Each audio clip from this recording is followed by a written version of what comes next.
Bonjour à tous, je me présente Martin Nollet, je suis avocat en droit des affaires et j'ai le plaisir d'être l'un des conférenciers invités au Salon de la crypto de Québec qui se tient ce samedi 10 novembre de 9h à 17h au complexe Hélicoptère. J'y tiendrai dès 13h une conférence intitulant La fiscalité des crypto-monnaies. C'est la deuxième fois que je donne cette conférence-là dans le cadre du Salon de la crypto. J'étais de la première édition à Montréal en mai dernier et là les organisateurs m'ont demandé de donner à nouveau la conférence dans le cadre de l'édition de Québec qui se tient ce week-end.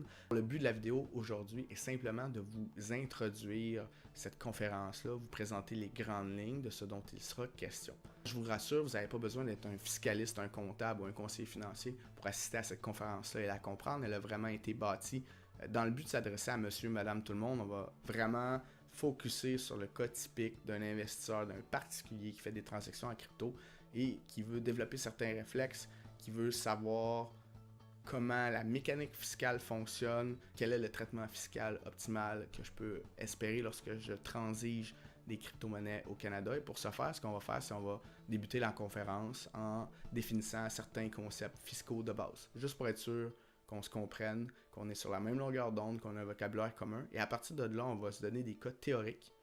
Et à partir de ces cas théoriques-là, on va appliquer les concepts qu'on aura définis plus tôt pour, au final, être capable de dire dans tel cas, tel cas, tel cas, voici ce que devrait être la facture d'impôt à la fin de l'année.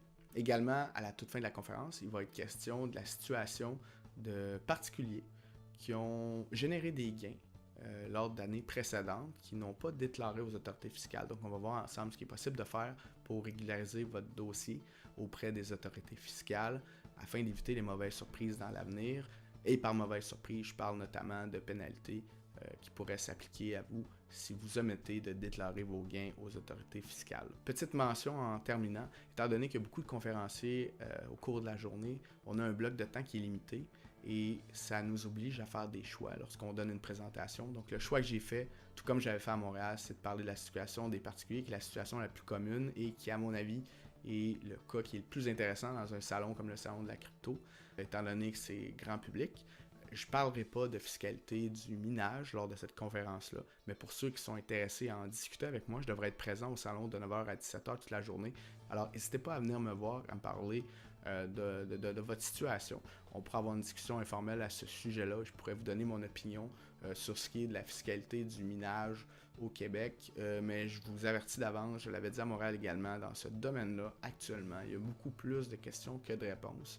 Ça rend pas la chose moins intéressante, mais nécessairement, c'est beaucoup plus difficile de se prononcer et d'être certain de la réponse aux questions que vous pouvez vous poser quand elles n'ont pas encore été adressées directement par les autorités fiscales. Alors, voilà pour la petite introduction que je voulais faire. Si vous voulez plus de détails sur le salon, je vous invite à aller au www.salondelacrypto.com et on se dit à samedi 13h pour la conférence sur la fiscalité des crypto-monnaies, mais je rappelle que le salon débute à 9h et se termine à 17h. Merci beaucoup.